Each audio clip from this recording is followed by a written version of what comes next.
ជំរាបសួរបងប្អូនអរគ្នាអញ្ចឹងថ្ងៃនេះខ្ញុំមកដោះស្រាយបញ្ហាមួយទៅលើបងប្អូនដែលគាត់ជួបបញ្ហានៅលើអេក្រង់របស់គាត់គឺបាត់នៅកម្មវិធីដែលគាត់ធ្លាប់ដាក់ទៅលើទៅលើអេក្រង់ទៅលើ monitor អូខេអញ្ចឹងថ្ងៃនេះខ្ញុំមកធ្វើការដោះស្រាយបញ្ហាជូនបងប្អូនតែម្ដងអូខេអញ្ចឹងគឺថាងាយស្រួលមែនទែនដូចជាគាត់ធ្លាប់ដាក់ទៅលើ desktop ចឹងកម្មវិធីដែលគាត់ធ្លាប់ដាក់ពីមុនទៅគាត់ឃើញតែចុចទៅលើ desktop ទៅវាមិនសូវហើយប៉ុន្តែគាត់ឆ្ងល់ដឹងថានៅលើអេក្រង់របស់គាត់មិនវាអត់មាន load ចឹងហើយឬក៏បងប្អូនដែលគាត់ចង់លាក់អីក៏បានដែរដូចគ្នាបងប្អូនងាយស្រួលមែនទែនហើយសម្រាប់ក្នុងវីដេអូនេះខ្ញុំធ្វើមួយសម្រាប់បងប្អូនដែលគាត់អត់សូវចេះចឹងគឺគាត់អាចមើលងាយយល់បានអូខេអញ្ចឹងសម្រាប់ទីមួយតែម្ដងយើងគ្រាន់តែចុចទៅលើស្ដាំទៅលើ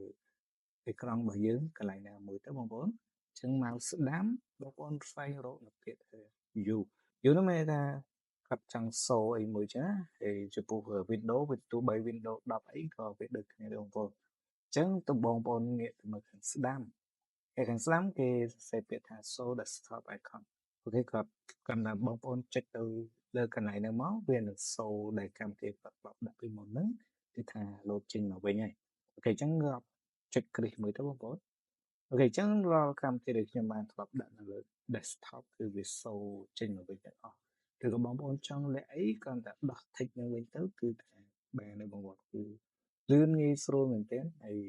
ងាយស្រួលតែម្ដងអញ្ចឹងបងប្អូនដែលគាត់ចង់លាក់ក៏បានចង់បើកក៏បាននៅឯកសារសំខាន់ដែលគាត់ធ្លាប់បានដាក់អីចឹងទៅដើម្បីងាយស្រួលធ្វើការងារបើក home page បើកអីចឹងទៅគឺថាងាយស្រួលហើយ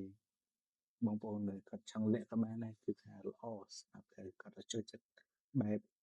វិញ្ញាណរញ៉ៃនៅខាងលើ screen អីចឹងទៅគាត់អាចសូបិទបានហើយបងប្អូនដែលគាត់ចង់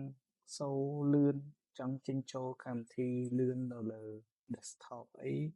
គឺថាងាយស្រួលមែនទែនអូខេអញ្ចឹងសម្រាប់បងប្អូនដែលគាត់ចង់បានវីដេអូល្អៗឬក៏បងប្អូនជួបនៅបញ្ហាអ្វីខ្លះអាច comment នៅខាងក្រោមវីដេអូនេះបានខ្ញុំនឹងជួយដោះស្រាយបញ្ហានៅវីដេអូបន្តជូនតែម្ដងអូខេអរគុណជម្រាបលា